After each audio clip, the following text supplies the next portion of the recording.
menggembalakan hidup kami, menuntun kami ke jalan yang benar. Bahkan sekalipun kami berjalan dalam lembah kekelaman, kami tidak takut bahaya, sebab kami mempunyai Gembala Agung yang mulia. Itulah Yesus Kristus, Tuhan dan Raja. Oleh sebab itu kami datang untuk menyembah Tuhan. Kami datang terus untuk terbuka hati, untuk diisi oleh Tuhan. Sebab kami tahu Tuhan, tidak ada yang bisa menyelamatkan kami dengan sempurna kecuali pribadi-Mu Tuhan. Oleh sebab itu berikanlah kami firman, kenyangkanlah kami dengan firman-Mu. Bahkan Engkau tolong kami, seluruh dahaga kami Tuhan, Engkau puaskan dengan kuasa Roh Kudus, dan kasih-Mu menjangkau hidup kami semua. Pakai hamba-Mu menjadi alat di tangan Tuhan.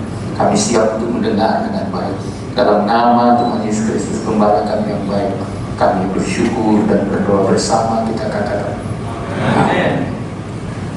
amin. Silakan duduk Bapak Ibu saudara-saudaraku di dalam Tuhan.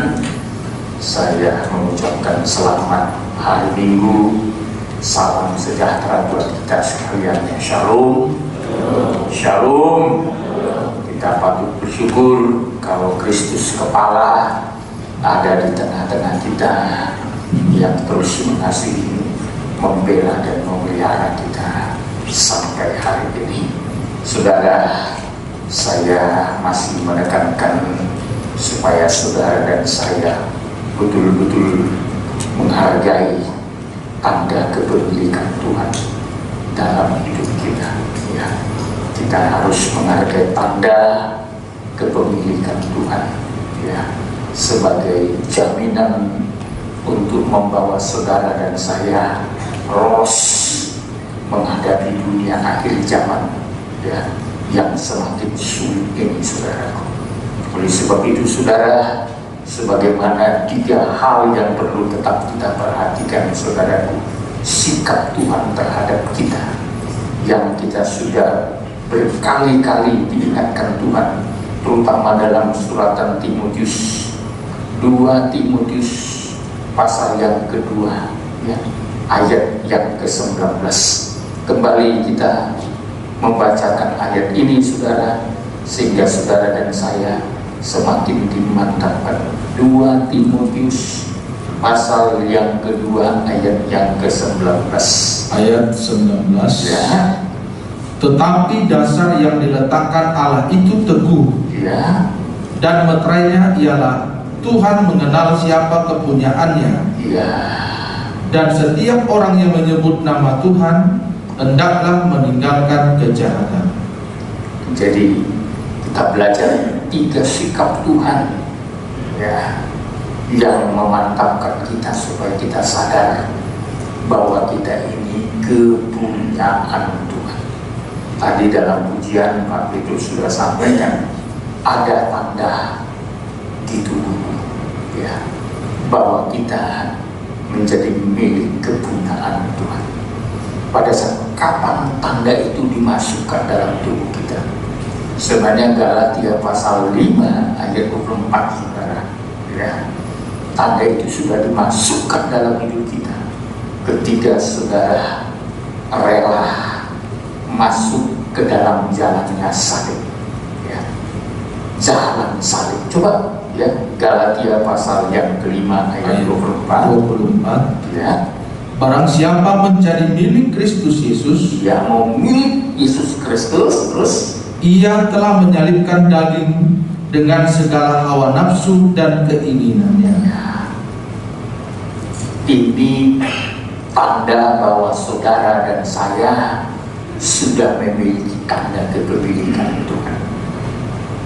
Telah menyalibkan. Barang siapa menjadi milik Kristus Yesus, ia telah menyalibkan daging dengan segala hawa nafsu dan keinginannya. Saat daging dan hawa nafsu ini disalibkan, ya, atau dimatikan, atau dikuburkan, saat itulah tanda kepemilikan Tuhan ada dalam kehidupan kita. Saudara, perjuangan kita hari-hari ini, saudaraku, adalah berjuang mau jadi milik Tuhan atau tidak jadi milik Tuhan. Ada dua kekuatan yang mau merampas hidup kita. Tuhan ingin merampas kita, iblis juga ingin merampas kita, sama-sama, saudara. Dan kepemilikan itu pada puncaknya adalah siapa yang kita turuti. Siapa yang kita turuti, milik dialah kita. Kalau kita menuruti iblis melalui antek-anteknya, tentu antek iblis yang paling kuat hari-hari ini nabi palsu. Tapi segera nabi palsu akan meningkat menjadi antikris. Ini kekuatan yang mau merampas hidup kita. Nanti pada akhirnya kita berada dalam dua posisi. Posisi. Dan posisi itu menentukan milik siapa hidup kita. Dan posisi itu ada mengait dengan penyembahan kita. Maka Wahyu pasal yang ke-14 di situ sudah terpisah, terbagi dua. Penyembah Tuhan dengan penyembah antikris, saudara, sudah terbagi dua, saudara. Di ayat 6, Wahyu 14 ayat 6, coba sebentar. Ayat 6. Dan aku melihat seorang malaikat lain terbang di tengah-tengah langit, dan padanya ada Injil yang kekal. Injil yang kekal. Terus, saudara, untuk diberitakannya kepada mereka yang diam di atas bumi.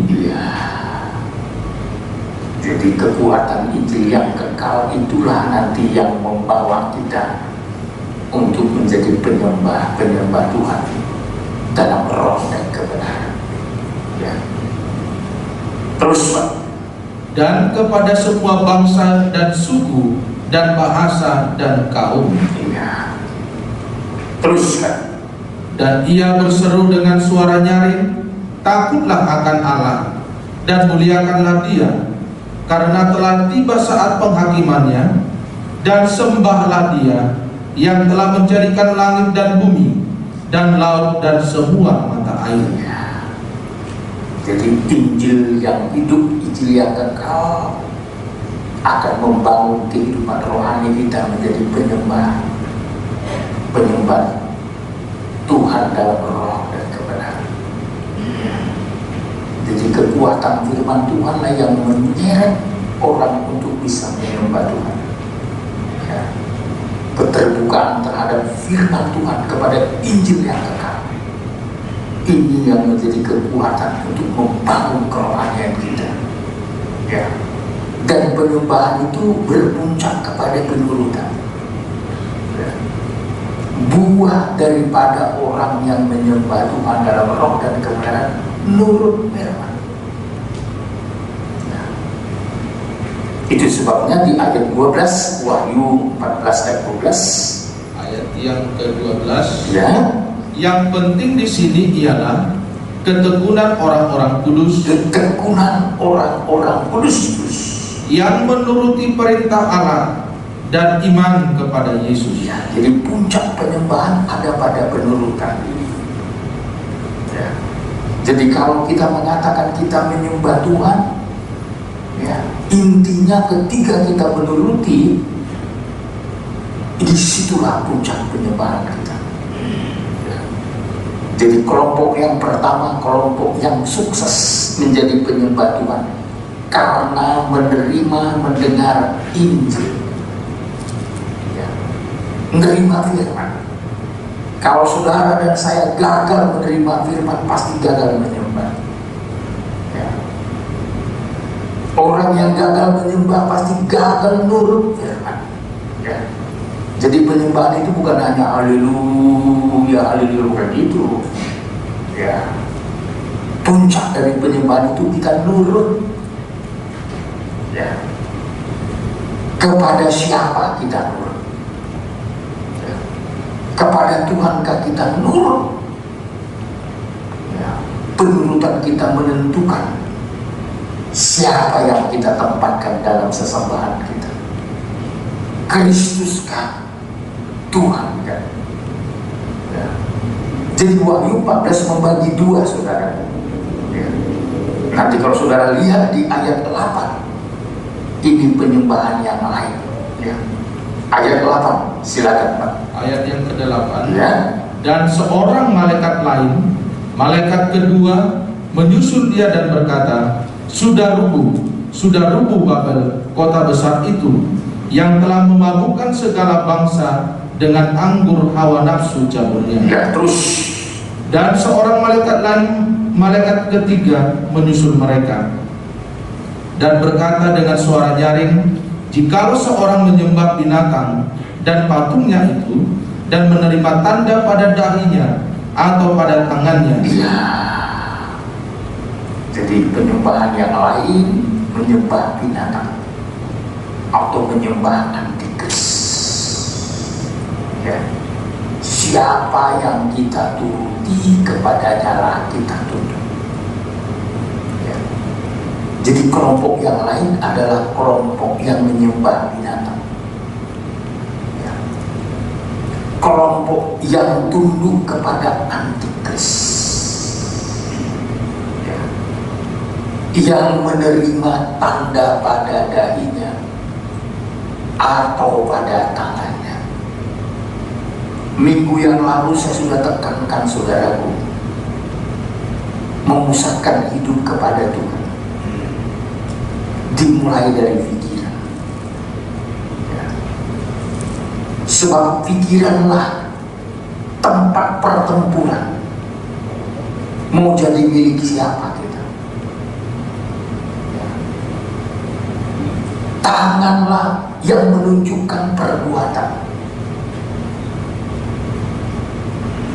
Model hidup kita ditunjukkan oleh perbuatan kita. Maka saudaraku, tanda yang ditaruh antikris dalam kehidupan seseorang itu ada pada dahi dan ada pada tangannya. Itu yang ditaruh oleh iblis, oleh antikris. Ya. Tanda pada dahi dan pada tangannya. Sangat berbeda dengan tanda dari Tuhan. Kalau Tuhan itu hanya kening yang dicatat. Di Yeskiel 9 kan huruf T ditaruh di keningnya. Ya. Jadi tanda dari Tuhan itu tidak menonjolkan perbuatan lahiriahnya. Ya. Sangat berbeda dari tanda antikris. Jadi kita bisa baca lewat jalan pikirannya, ya. Dan kita bisa baca dari jalan karakternya. Ya. Hari-hari ini sibuk orang bahas antikris, tapi saya seringkali mengatakan, seringkali orang membahas hanya angkanya 6. Ya. Sebenarnya yang perlu kita ketahui adalah arti angka 6 itu apa? Apa arti angka 6 itu? Ya. Saya selalu mengatakan angka 6 angka manusia daging, manusia duniawi. Jadi saudara, antikris itu adalah manusia duniawi yang memusatkan hidupnya untuk menguasai dunia. Sama dengan iblis. Alkitab mencatat suratan Yohanes, iblis berkuasa atas dunia. Maka tidak heran kalau iblis pernah menawarkan kepada Yesus. Dia bawa Yesus ke atas gunung yang tinggi. Lalu iblis menunjukkan semuanya. Lalu iblis berkata kepada Yesus, sembahlah aku. semua ini akan kuberikan kepadamu.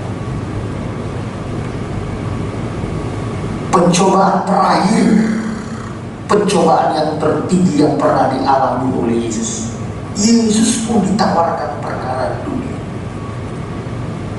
Itu sebabnya setan dan antikris fokusnya sama, mau menenggelamkan manusia kepada perkara-perkara dunia, supaya hidupnya, umurnya hanya dipakai untuk perkara-perkara dunia. Yang dikejar oleh antikris adalah hal-hal yang duniawi. Makanya kalau kita melihat roh antikris, bedanya dengan roh Tuhan sangat berbeda sekali. Ya. Dalam suratan 1 Yohanes pasal 4, saudara, 1 Yohanes pasal 4, kalau saudara lihat sebenarnya dari ayat yang pertama, saudara, 1 Yohanes 4 ayat yang pertama. Ayat 1. Ya. Saudara-saudaraku yang kekasih, janganlah percaya akan setiap roh, tetapi ujilah roh-roh itu, apakah mereka berasal dari Allah, sebab banyak nabi-nabi palsu yang telah muncul dan pergi ke seluruh dunia. Ya, kalau berikutnya roh Allah dan roh antikris. Ya, jadi diingatkan Rasul Yohanes, janganlah percaya kepada setiap roh. Kenapa? Karena ada roh antikris. Ya, roh yang akan menjelajah ke seluruh dunia, ya, melalui nabi palsu. Ya. Apa yang ditekankannya, saudara? Ayat 2, Pak. Demikianlah kita mengenal roh Allah. Roh Allah terus. Setiap roh yang mengaku bahwa Yesus Kristus telah datang sebagai manusia berasal dari Allah. Ini tanda bahwa itu dari roh Tuhan. Yesus Kristus datang sebagai manusia berasal dari Allah. Dengan kata lain, Yesus adalah firman yang telah menjadi manusia. Firman yang telah menjadi manusia, itulah Yesus Kristus. Jadi kalau kita mengaku Yesus Kristus berasal dari Allah, yang betul-betul menjelma menjadi manusia, itu dari Tuhan. Sebaliknya, saudara, ayat 3, dan setiap roh yang tidak mengaku Yesus tidak berasal dari Allah. ya, terus Roh itu adalah roh antikristus. roh antikris yang tidak mengaku Yesus berasal dari Allah. Roh itu adalah roh antikris. Terus, Pak. Ya. Dan tentang dia telah kamu dengar, Ya. bahwa ia akan datang, dan sekarang ini ia sudah ada di dalam dunia. Oh, sekarang roh antikris itu udah ada dalam dunia. Yang tidak mengakui ketuhanannya Yesus Kristus, yang tidak mengaku Yesus berasal dari Allah. Ini udah banyak dalam dunia. Jadi orang kadang heboh, antikris akan datang. Udah datang. Jangan lupa, saudara, sudah banyak di dunia ini, hanya belum diizinkan Tuhan untuk menguasai dunia.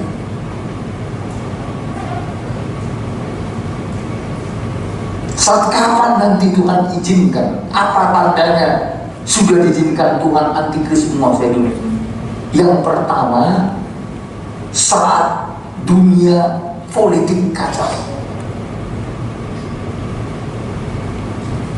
Yang kedua, saat ekonomi sedang mengalami kehancuran besar-besar.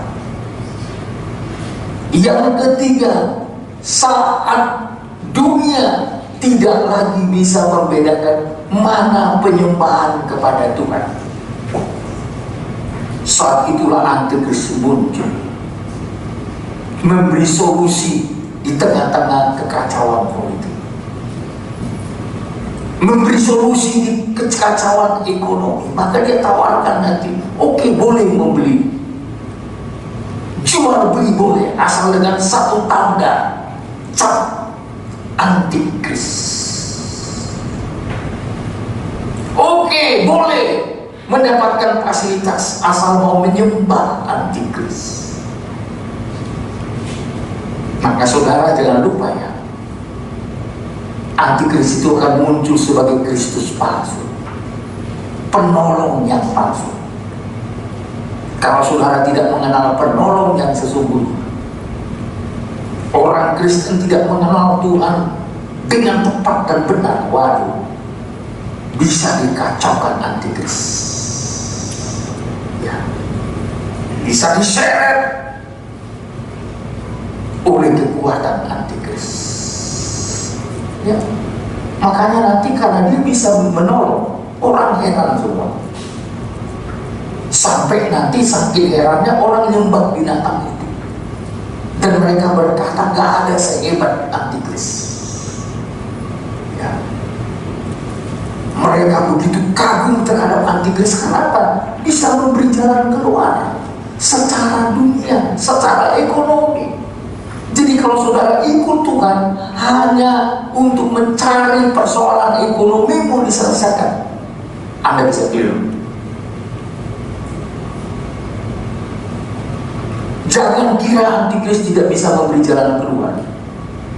Sepertinya bisa memberi jalan keluar lebih hebat. Malah ikut Tuhan pikul salib, malah ikut Tuhan menderita. Makanya seringkali orang bilang, aku ikut Tuhan kok datang pencobaan. Ya. Banyak orang berkata, aku ikut Tuhan datang persoalan hidup. Saya ikut Tuhan kok jadi sakit-sakitan. Ada saudara. Ada banyak pergumulan orang yang ikut Tuhan.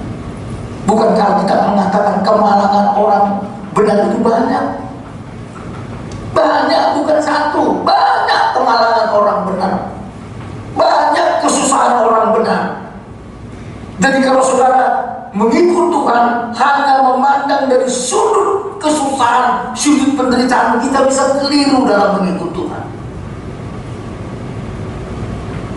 Kalau saudara ikut Tuhan hanya memandang dari persoalan kemakmuran ekonomi, Anda bisa keliru.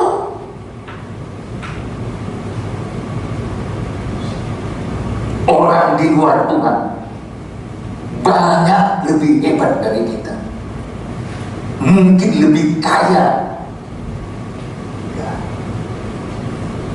lebih hebat, mungkin sepertinya lebih pintar, tapi tidak akan lebih bijaksana. Orang yang lebih bijaksana dan beriman itu hanya orang yang di dalam Tuhan. Haleluya. Orang dunia hanya sepertinya. Oleh sebab itu saudaraku, di sini kita belajar, kita di pihak mana, mengikuti roh yang mana yang kita ikuti, roh Allah atau roh Antikris. Ya. Memang Antikris itu tidak mengakui Yesus datang dari Allah sebagai manusia,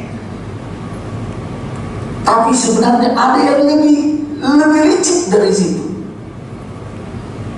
Yang bisa saudaraku pura-pura mengaku. Ya.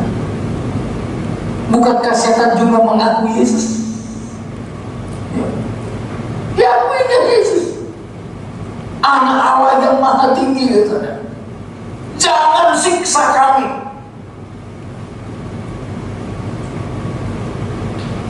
Dia bermohon-mohon kepada Tuhan supaya iblis itu jangan disiksa. Dia tahu bahwa Yesus itu benar-benar anak Allah.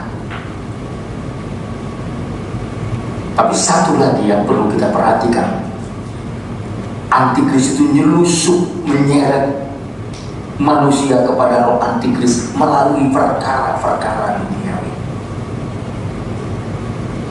Antikris mau mengikat manusia sebanyak-banyaknya, menjerumuskan manusia dalam hal-hal duniawi.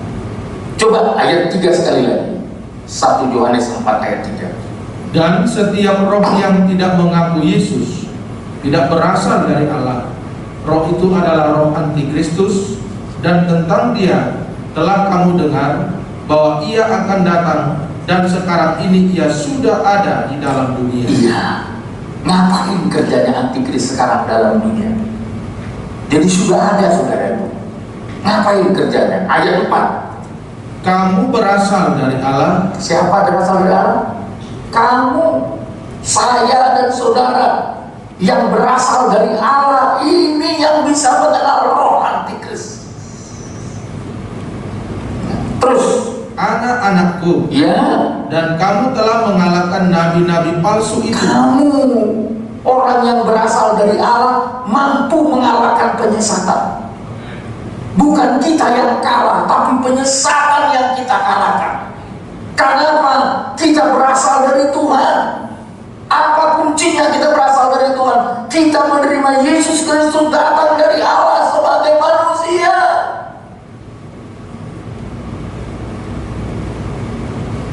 Saya seringkali mengatakan jemaat nggak perlu takut sama antikris.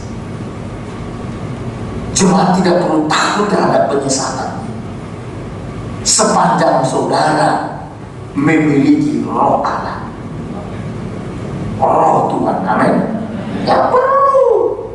Makanya yang perlu dibahas bukan penyesatannya, yang perlu dibahas adalah bagaimana kita memahami kebenaran firman, bagaimana mengikut Tuhan yang benar, bagaimana beribadah yang benar. Ini yang perlu kita miliki hari-hari ini, saudara. Ya. Jadi sekali lagi saya mau katakan, kamu berasal dari Allah, anak-anakku, dan kamu telah mengalahkan nabi-nabi palsu itu. Sebab roh yang ada di dalam kamu lebih besar daripada roh yang ada di dalam dunia. Amin. Saudara yakin roh saudara lebih besar? Lebih besar dari nabi palsu? Lebih besar dari antikris? Ya, makanya gak usah sembunyi. Ya, jangan sampai saudara melarikan diri, ya, untuk bersembunyi dari antikris. Roh kita lebih besar, apa yang kita sembunyi? Ya. Kita harus mengalahkannya, dan dia tidak berkuasa untuk menahan kita waktu Yesus datang kembali. Tak berkuasa. Pada waktu sangkakala Allah berbunyi, saudara dan saya yang siap sedia diubah dalam sekejap mata, langsung terangkat. Yang mati bangkit, yang hidup diubahkan dalam sekejap mata, naik ke awan-awan. Setelah itu turun kembali ke bumi.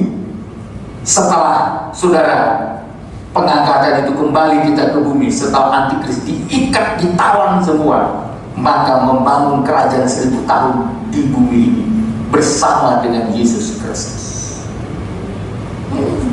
Makanya gak usah ketakutan. Ini sekarang kan ketakutan orang anti kena orang antikris. Ya nggak tahu lah jemaat di sini udah semua nggak divaksin.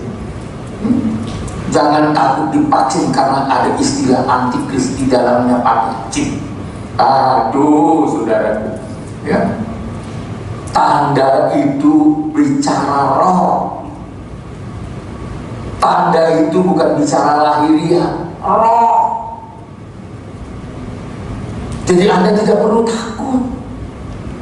Gereja Tuhan sudah diangkat ketika Tuhan mengizinkan antikris menguasai seluruh dunia selama 3,5 tahun.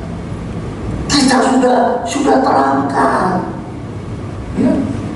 Gereja sudah sampai kepada puncaknya. Gereja sudah mengalami satu pengangkatan yang luar biasa, saudara. Ya. Oleh sebab itu, saudara, sekali lagi saya katakan, kamu berasal dari Allah. Kamu telah mengalahkan nabi-nabi palsu itu.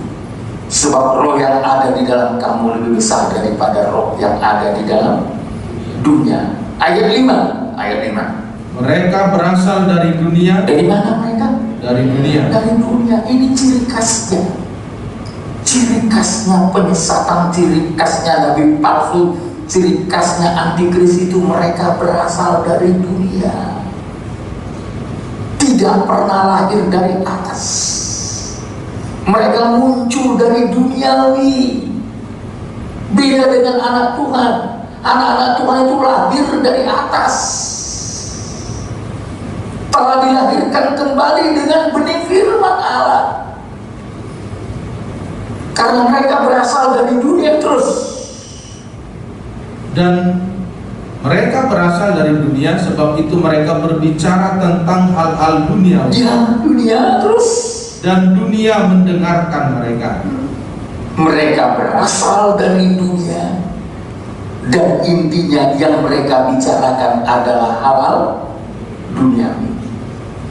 Dan dunia mendengarkan mereka. Ini. Makanya saudaraku, kalau di dalam ibadah kita, dalam penyambutan kita, dalam pelayanan kita, yang perlu dibahas bukan duniawi, bukan hal dunia. Yang perlu dibahas itu bagaimana kita mencari perkara di atas. Bagaimana supaya kita memikirkan perkara di atas. Ya.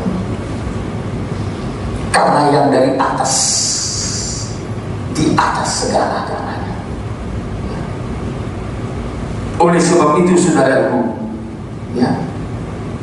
kita harus bisa memilih kepada roh yang mana kita tunduk, kepada roh yang mana kita nurut. Oleh sebab itu, sikap kita, bahkan sikap Tuhan terhadap kita, saudara, maka yang pertama saya tekankan sekali, sikap Tuhan terhadap kita. Tuhan meletakkan dasar yang teguh. Ada fondasi kerohanian yang mantap. Itu perlu terbangun dalam hidup kita. Kenapa perlu dasar itu? Karena dasar itu gak bisa goncang. Ya. Dalam Injil Lukas pasal 6, Injil Lukas pasal 6, saudara, kalau dasar itu sudah dibuat kokoh, dimulai dari ayat 47. Ayat 47 itu, setiap orang yang datang kepadaku, amin. Setiap orang yang datang pada Tuhan, apa berkatnya terus? Dan mendengarkan perkataanku serta melakukannya, aku akan menyatakan kepadamu dengan siapa ia dapat disamakan. Ya, kalau mau dengar perkataan Tuhan dan mau datang kepada Tuhan, Tuhan mensamakan hidup kita ini. Terus ia sama dengan seorang yang mendirikan rumah. Orang itu menggali dalam-dalam dan meletakkan dasarnya di atas batu. Terus ketika datang air bah dan banjir melanda rumah itu tidak dapat digoyahkan karena rumah itu kokoh dibangun. Jadi sikap Tuhan yang pertama, Tuhan ingin meletakkan fondasi rohani kita dengan mantap. Kenapa, saudara? Karena Tuhan tahu kalau fondasi rohani kita nggak dalam, nanti satu kali angin topan datang, satu kali goncangan akan datang. Saya melihat pandemi COVID-19 ini belum angin topan, masih angin sepoi-sepoi, masih gini-gini deh saudaraku. Ya. Bagi orang yang memahami, dia tidak mau terlena menghadapi COVID-19 ini. Ya. Dia pasti waspada. Tapi orang yang tidak memahami bisa tertidur, saudara. Ya. Tapi nanti akan datang pencobaan yang bagaikan air bah dan banjir. Kalau tidak memiliki dasar yang teguh, pasti tumbang. Kalau tidak memiliki dasar kekristenan yang mantap,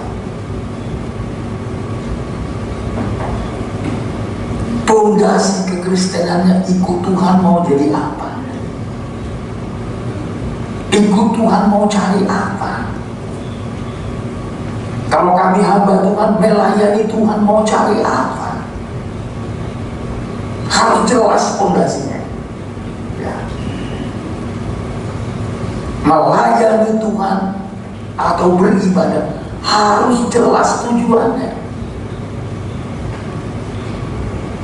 Kalau tidak, ketika nanti datang air bah bagaikan banjir, rumah itu akan roboh karena tidak punya pondasi rohani yang kuat. Maka selalu saya katakan, kenapa kita perlu pendalaman Alkitab? Ya, ibadah VA itu sebenarnya ibadah untuk menggali supaya pondasi rohani kita itu kokoh, saudara. Ya. Tapi sayang hari Jumat saya belum bisa hadir untuk Jumat yang lalu karena saya sakit, saudara. Ya. Saya harus sebenarnya dirawat 2 minggu harusnya, saudara. Tapi hari ini saya sudah bisa di sini mujizat Tuhan. Haleluya. Ya. Saya seharusnya ya dokternya bilang paling tidak 2 minggu karena tidak ada jalan lain, hanya mematikan bakteri itu 2 minggu dengan apa namanya antibiotik ya. Karena penyakit tipus biasanya kepalanya hampir pecah tiap hari, saudara. Demamnya naik turun, mirip-mirip apa namanya TBD ya, hampir tidak bisa dibedakan, saudara. Ya. Tapi saya sudah positif tipes. Ya. Saya nggak tahu gimana kok bisa, ya mungkin kecapean dan mungkin juga asupan makanan yang kurang pas kepada saya. Ya, akhirnya saudara, atau mungkin kurang steril dan lain-lain. Ya. Sempat saya kan hari Senin itu nggak pulang, saudara. Itu saya mendapat serangan, waduh, seperti mau terbakar rasanya badan ini, saudara. Ya. Tapi puji Tuhan, ya lewat pertolongan Tuhan saya dirawat nggak sampai 1 hari, saudara. Ya, langsung turun panasnya, ya, dan berangsur-angsur sampai hari ini saya sudah pelatihan makan sudah bisa. Ya, sebenarnya saya sangat rindu pembukaan ibadah Biblis tadi hari Jumat. Kenapa? Karena saya tahu persis pondasi rohani jemaat itu harus tertanam sedalam-dalamnya. Ibadah VA itu sebenarnya sangat penting.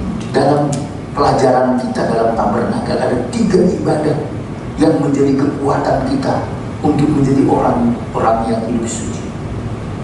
Yang pertama, pendalaman Alkitab. Ya. Yang kedua, persekutuan ibadah raya seperti itu. Dan yang ketiga, ibadah doa. Sebenarnya 3 ibadah ini adalah kekuatan kita untuk kerohanian kita dimantapkan, memiliki pondasi yang kokoh. Ya. Miliki firman Tuhan yang mendalam, miliki persekutuan yang mendalam, miliki penyembahan yang meningkat. Kalau 3 ini ada pada kita, saya yakin kita tidak gampang diombang-ambingkan oleh apapun. Jadi dengan digalinya pondasi dalam-dalam, maka akan diuji melalui air bah dan banjir. Ya. Melalui air bah dan banjir. Tapi Alkitab mencatat rumah itu tidak dapat digoyahkan karena rumah itu kokoh dibangun. Jadi kalau ada kekristenan yang roboh, itu persoalannya pondasinya sudah hancur. Ikut Tuhannya tidak pondasi yang benar. Ya. Sama dengan melayani, saya pun jadi hamba Tuhan. Kalau pondasinya nggak kuat, ya melayani kan nggak selamanya senang, selalu senang. Ya. Kadangkala kita harus pikul salib yang berat, perjuangan pergumulan yang berat, nggak enak loh. Ya. Memang Tuhan selalu berjanji akan memberkati kita, tapi kadangkala ada ujian. Sehebat Elia mengalami ujian. Orang yang terangkat hidup-hidup, satu-satunya nabi yang terangkat hidup-hidup adalah Nabi Elia. Selain itu Henok. Ya. Tapi jangan lupa saudaraku, sehebat Elia harus melewati ujian yang begitu berat. Ya. Ujian apa? Bukan saja nyawanya terancam, tapi Elia pernah mengalami ujian sampai makanan pun tidak ada. Untung bisa Tuhan perintahkan sampai guru nggak ada ngantarkan makanan. Jadi perjalanan mengikut Tuhan, perjalanan melayani Tuhan, baik jemaat maupun hamba Tuhan, ada harga yang kita bayar. Seizin Tuhan kadang-kala itu menjadi ujian dalam hidup kita. Ya. Nah, ada ceritanya. Setelah kita percaya, setelah kita beribadah tanpa tantangan, bahkan justru Paulus berkata kepada Timotius, justru kalau kita beribadah, kita mengalami aniaya. Justru kita melayani, kita pikul salib, ikut Tuhan. Ya. Makanya saudara, ingat ketika saudara melayani, ada banyak cara iblis untuk menahan lajunya pelayanan saudara. Ya. Saya banyak tahu jemaat saudaraku, tiba pelayanan, diganggu setan. Kadang jualan tidak laku, biar stres, tapi sini nggak ada. Padahal giliran mungkin saudara mimpin pujian, saudara singer, ya, saudara diizinkan Tuhan melayani yang lain-lain, tapi justru terganggu. Diganggunya supaya apa? Supaya tawar hati kita melayani, tawar hati ikut Tuhan. Ya. Kita bertekan berkorban, malah, ya. Makanya saya kadang-kadang terus terang aja. Nah, semalam Jumat telepon saya bernajar, saya buka satu perusahaan kilang, nanti saya jamin Pak beras untuk ke Baloi dari kami. Saya takut saudara, karena biasanya kalau kita bernajar, si pengganggu itu pasti datang, ngintip-ngintip dia biar jangan jadi najarmu kan. Kuberok di kilangmu itu. Ya, makanya jemaat Tuhan ya, bukan tidak boleh bernajar, tapi saudara, ketika saudara bernajar, saudara siap menanggung segala risiko. Amin. Ya. Ketika saudara berjanji sama Tuhan, saudara siap menggumulinya lebih lagi. Maka dalam doa saudara katakan, Tuhan, aku sudah sempat janji nih Tuhan, tolong Tuhan, bela Tuhan, pelihara ini usahaku Tuhan. Ya, aku udah berjanji melalui pekerjaanku ini, melalui bisnisku ini, aku akan melakukan sesuatu untuk Engkau. Saya tidak berkuasa untuk menjaganya, tapi Engkau yang berkuasa menjaganya. Dari mulutku ini sudah keluar kata-kata untuk Engkau. Saudara-saudara, kenapa pondasi itu perlu dalam-dalam? Ya. Oleh sebab itu saudaraku, sikap Tuhan untuk mempersiapkan gereja Tuhan yang pertama, Dia meletakkan dasar yang teguh. Haleluya, haleluya. Baru yang kedua, apa yang mau Tuhan berikan? Yang kedua, saudara, ya, Dia memberi materai. Ya. Kembali 2 Timotius pasal 2 ayat 19 tadi. Ya, Dia memberi materai. Ayat 19. Ya. Tetapi dasar yang diletakkan Allah itu teguh. Teguh itu yang pertama. Terus. Dan materainya ialah. Materainya ialah Dia memberi materai. Apa materainya? Terus. Tuhan mengenal siapa kepunyaannya. Iya. Sikap Tuhan yang kedua untuk menolong gerejanya, Dia memberikan materai. Dalam perjanjian lama, materai itu adalah wibawa. Wibawa. Yusuf punya wibawa menjadi perdana menteri di Mesir karena diberikan oleh Firaun cincin materai. Jadi dalam perjanjian lama, fungsi materai itu sebagai wibawa. Wibawa. Jadi saudara punya wibawa kalau saudara dapat materai dari Tuhan. Ada wibawa kekristenan saudara. Ya. Jadi saudara, Kristen kita seperti yang dikatakan bukan Kristen kaleng-kaleng, ya, bukan Kristen abal-abal, ya, tapi Kristen yang punya wibawa, ada kuasa dalam hidup saudara. Ya. Amin. Haleluya. Kuasa yang dapat memerintah. Ya. Kadang dalam doa pun harus saudara praktekkan, perintahkan itu. Tadi Pak Petrus, mari kita deklarasikan katanya, ya, bahwa tubuh kita ini milik Kristus. Tubuh kita ini milik Tuhan, saudara. Ya. Kadang-kadang juga perlu kita perintah tubuh kita ini dengan wibawa dari Tuhan, dengan materai. Ya. Tapi dalam perjanjian baru, materai itu mengandung 3 arti, saudara. Yang pertama, kepemilikan. Ya. Yang kedua, disahkan. Ya. Ini. Yang ketiga, diamankan. Ya. Jadi kalau saudara diberi materai, berarti dimiliki oleh Tuhan, disahkan oleh Tuhan, dan yang ketiga, diamankan Tuhan. Mau diamankan Tuhan? Haleluya.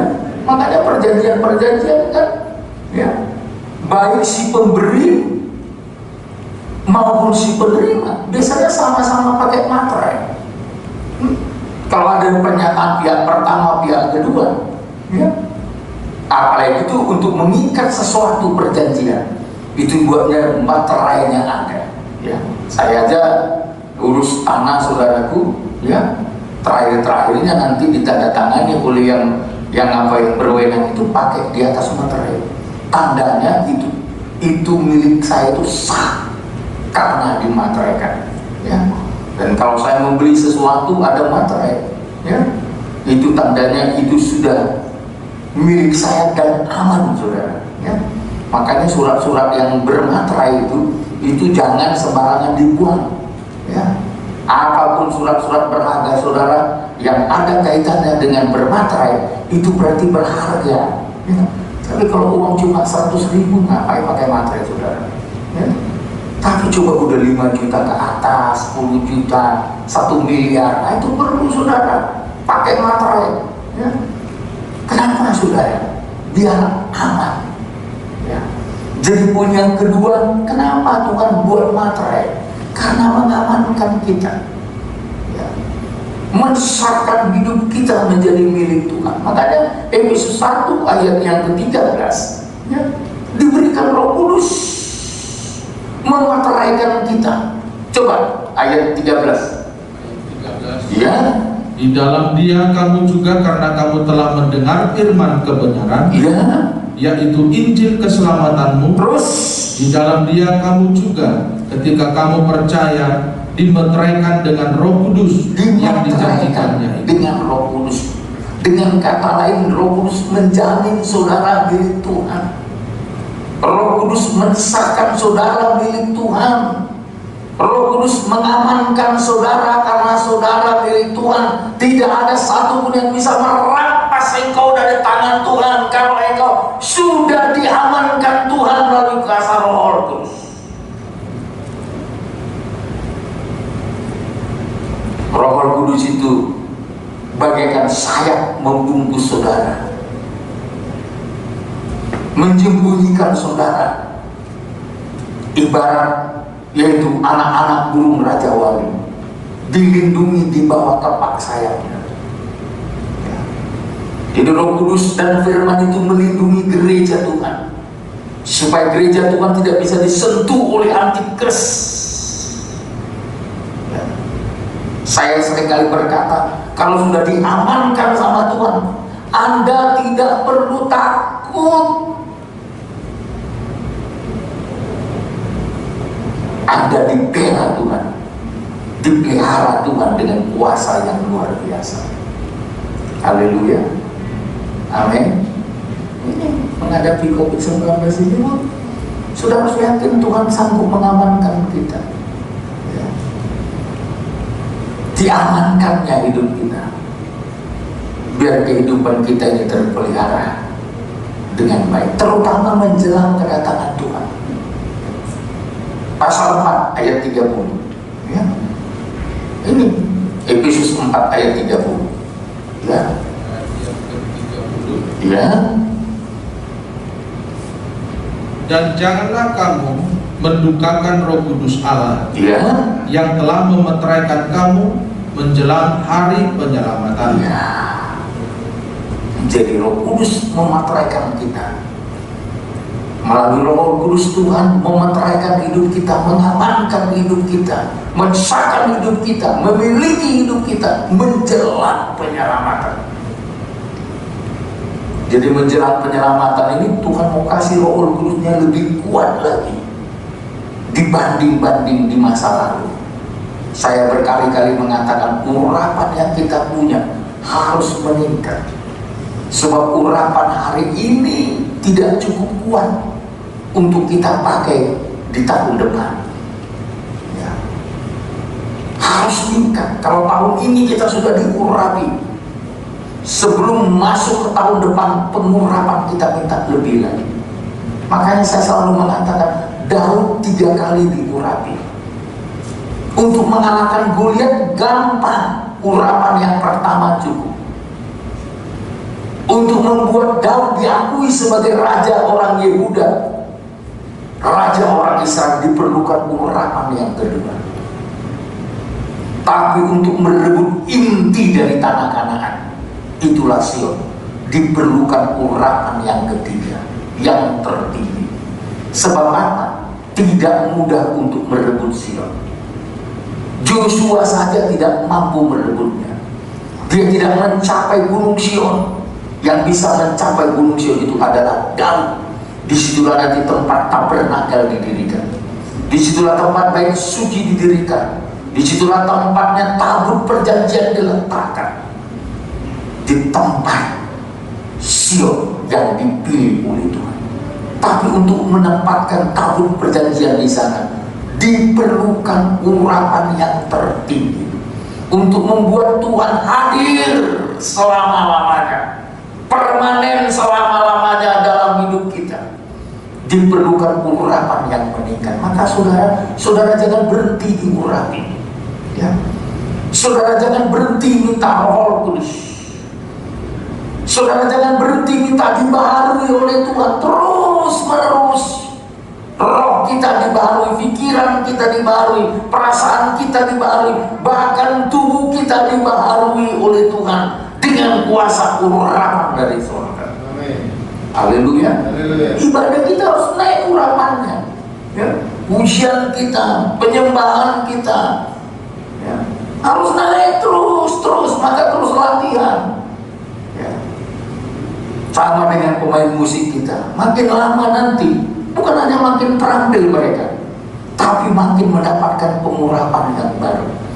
Sehingga walaupun mereka masih orang-orang muda, karena pengurapannya mengalami peningkatan, mereka lebih hebat dari orang-orang profesional, saudara. Ya, orang profesional mungkin gampang memainkannya, tapi kalau tidak ada urapan, kosong urapan, saudara, itu hanya enak-enak didengar, tapi tidak menyentuh sampai ke roh jiwa orang. Tapi orang yang diurapi seperti daun main kecapi,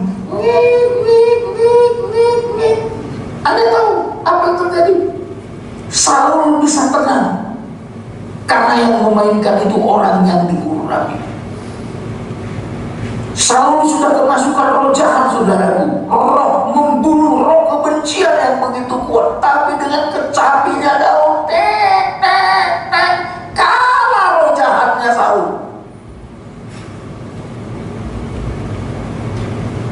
Baik pujian maupun penyembahan maupun pemberitaan firman maupun musik maupun penerima tamu, kalau saudara menerima tamu di depan sana ada urapan, orang yang datang belum ibadah sudah merasakan suasana damai menyambut mereka.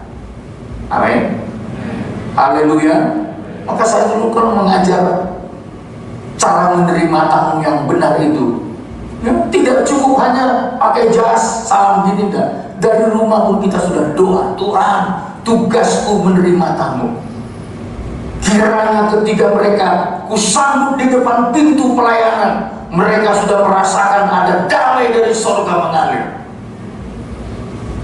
Jadi semua perlu pengurapan, persembahan juga perlu ada urapan, saudara. Ya, lewat kotak persembahan saudara digerakkan, dia kasih yang lebih besar. Mau dikasihnya uang 1.000, uang apa? Kasih 1.000 nggak laku lagi sekarang. Kenapa lagi saudara? Mau kasihnya uang 2.000, langsung lompat ke yang merah, karena langsung digedor hatinya. Jadi semua petugas-petugas pelayanan ini perlu ada pengurapan semua. Saya korban juga di sini. Saya harus minta urapan baru dari Tuhan supaya setiap pemberitaan firman Tuhan jadi berkah, menguatkan, menghiburkan, menolong, bahkan menyucikan kita semua. Amin. Ya, di dalam menikah juga rumah, coba ibu-ibu diurapi. Cara nyambut suami pun lain itu orang yang diurapi. Lain senyumnya itu, saudara. Ya. Suaminya udah capek kerja pulang, saudaraku, karena disambut dengan wajah penuh urapan. Lain ceritanya. Tapi saudaraku, ya kalau disambut dengan wajah kebencian, muncullah api terbakar, bukan api Roh Kudus, saudaraku. Api daging yang menyala-nyala. Tapi coba ada urapan. Ya, ini lain loh. Ya, saya selalu mengajar jemaat, suami mau kerja harus diberangkatkan dalam urapan dan doa. Ya. Tulang juga harus disambut dengan urapan. Jadi udah capek, udah letih, ada semangat, saudara, dalam hidup ini. Tapi belum apa-apa udah diterompeti. Udah makin panjang trompetmu, makin panjang belalainya, makin panjang pertengkaranmu. Tapi sini tidak ada, saudara. Haleluya. Jangan kira kalau kita trompeti langsung bertobat orang, belum tentu. Makin direpeti malah makin jengkel dia. Ya. Tapi coba didoakan, coba ya dilayani dengan pengurapan yang baru, akan bisa menaklukkan yang lebih hebat lagi. Daud memiliki itu sehingga Sion ditaklukkan. Padahal dihina waktu Daud mau merebut Sion, apa kata orang-orang? Nggak mungkin Daud bisa, karena di situ ada suku Yebus. Ya. Cukup orang timpang, orang buta, kita buat menjaga, mereka nggak boleh masuk. Ya. Daud dihina, saudaraku, dianggap tidak mampu mengalahkan orang buta dengan orang timpang, diremehkan. Kenapa remeh? Karena mereka punya pengalaman. Joshua nggak bisa berhasil. Mereka pikir sedangkan Joshua saja panglima perang yang gagah perkasa, yang lebih hebat dari Daud. Karena Daud itu bukan orang jago perang dulunya, bukan. Daud itu mantan gembala kambing domba. Kalau Joshua itu adalah angkatan perangnya, panglima perangnya Musa, saudaraku. Dia ada di garis depan memimpin pertempuran. Jadi pengalaman perangnya hebat. Tapi sayang sekali, Sion tidak bisa direbut. Tapi beda dengan Daud, tanpa pengalaman perang, saudaraku, ya, dia hanya dalam asuhan Saul, saudaraku, dia berhasil merebut Sion karena ada pengurapan yang lebih meningkat lagi. Amin. Dengan pengurapan, saya yakin saudara memiliki materai Tuhan. Sekali lagi, sikap Tuhan yang kedua untuk membuat saudara berkemenangan adalah memberikan materai, dan materainya adalah Roh Kudus yang memberikan jaminan, pengesahan, dan pengamanan. Mau diamankan Tuhan, saudara? Ini kalau udah ada yang amankan kita kan enak, diamankan semua, sampai priuk-priuk kita diamankan. Apa yang saudara takut orang diamankan Tuhan? Ya, menghadapi masa-masa sukar ini, Tuhan siapkan saudara berkat yang lebih lagi untuk membawa saudara bisa bersuka cita dalam mengikut Tuhan. Dan yang ketiga, yang terakhir, saudara, ya, Tuhan mengenal siapa kepunyaannya. Ya, Tuhan mengenal siapa kepunyaannya.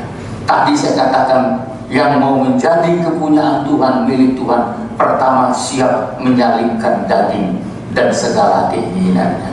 Maka Paulus begitu tegas mengatakan bahwa di dalam dirinya ada tanda bahwa dia adalah kepunyaan Tuhan. Itu Galatia 6 ayat 17. Galatia 6 dulu ayat 17. Ini satu hal yang perlu kita betul-betul renungkan di hadapan Tuhan. Ayat 17. Ya. Selanjutnya, janganlah ada orang yang menyusahkan aku. Ya, jangan ada orang bikin susah kita. Hati-hati ya. Kalau saudara dalam Tuhan, nggak boleh orang nyusahin saudara. Ya. Kalau saudara memiliki tanda kepunyaan Tuhan. Terus sekali lagi, Pak. Selanjutnya, janganlah ada orang yang menyusahkan aku. Ya. Karena pada tubuhku ada tanda-tanda milik Yesus. Iya. Jadi kalau ada tanda-tanda milik Yesus dalam tubuh kita, jangan coba-coba ada orang yang menyusahkan kita. Dimulai dari dalam nikah, jangan saling menyusahkan. Suami jangan susahkan istri, istri jangan susahkan suami, anak-anak jangan susahkan orang tua jangan susahkan anak. Kalau mereka milik kepunyaan Tuhan, ada tanda kepunyaan Tuhan dalam hidup mereka, mereka pasti dibela Tuhan lebih daripada biji matanya Tuhan. Amin. Haleluya. Ya. Dengan refleks Tuhan akan menunjukkan pembelaan. Karena apa? Karena ada tanda-tanda kepunyaan Tuhan dalam hidup kita. Ya. Dan tanda-tanda kepunyaan Tuhan itu betul-betul dikenal oleh Tuhan. Betapa pentingnya dikenal Tuhan, ya. Bukan saja mengenal Tuhan, dikenal Tuhan, ya. Apa berkat kalau dikenal Tuhan? Coba dulu Mazmur 139 ayat 1, ya. Ini berkat kalau dikenal Tuhan. Coba Pak, ayo Mazmur 139 ayat 1. Ayat 1, ya. Untuk pemimpin biduan Mazmur Daud, Tuhan engkau menyelidiki dan mengenal aku. Iya, Tuhan engkau menyelidiki dan mengenal aku. Apa berkatnya? Terus Pak. Engkau mengetahui kalau aku duduk atau berdiri. Siapa tahu? Kalau saudara dikenal Tuhan, engkau duduk atau berdiri diketahui Tuhan. Terus, engkau mengerti pikiranku dari jauh. Oh, luar biasa kalau dikenal Tuhan. Terus kan? Engkau memeriksa aku kalau aku berjalan dan berbaring. Ya. Segala jalanku kau maklumi. Luar biasa kalau dikenal Tuhan. Terus, sebab sebelum lidahku mengeluarkan perkataan, sesungguhnya semuanya telah kau ketahui ya Tuhan. Ya. Terus ayat 4. Dari belakang dan dari depan engkau mengurung aku, ya. Dan engkau menaruh tanganmu ke atasku. Ya. Kalau kita baca sebenarnya sampai ayat 24 dari Mazmur 109 ini, kita temukan yang pertama, saudaraku, karena kita dikenal Tuhan, kita jangan merasa sendiri. Amin. Jangan merasa sendiri karena Anda dikenal Tuhan. Dia tahu apa yang terpenting untuk diberikan kepada kita. Dia tahu kita duduk atau berdiri atau berbaring. Kalaupun kita mencoba jauh, Roh Tuhan akan jangkau kita. Karena Tuhan tahu apa yang kita perlukan. Jadi intinya, kepunyaan Tuhan itu dikenal oleh Tuhan. Dan kalau dikenal Tuhan, ingat, saudara jangan merasa sendiri. Haleluya. Ada waktunya mungkin orang lain tidak bisa membantu saudara, tapi Tuhan hadir menjadi penolong saudara. Amin. Orang lain bisa terbatas mendukung kita, suami terbatas, istri terbatas, keluarga sanak saudara, famili terbatas, teman-teman seperjalanan kita, teman-teman seiman satu gereja kita terbatas memberikan perhatian kepada kita. Tapi saudara tidak perlu kecewa kalau saudara merasa engkau dikenal Tuhan, engkau tidak dibiarkan sendirian. Haleluya. Makanya nggak usah kecewa ya. Manusia yang terbatas ini dapat diatasi oleh Tuhan dengan ketidakterbatasannya. Dia sanggup melakukan perkara yang besar dalam hidup kita. Dan yang terakhir, yang terpenting saudaraku, kalau kita sudah dikenal Tuhan, apakah kita berusaha sungguh-sungguh mengenal Tuhan? Dari pihak Tuhan sudah jelas. Sekarang yang Tuhan mau himbau dari saya dan saudara, pengenalan kita harus lebih mantap lagi sampai Tuhan Yesus datang kembali. Amin. Amin. Karena ada perjamuan kudus, kita akhiri pemberitaan firman Tuhan sampai di sini. Saya harap dalam kebaktian yang akan datang, baik Bible study, kita tetap dengar-dengaran kepada Tuhan.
Mas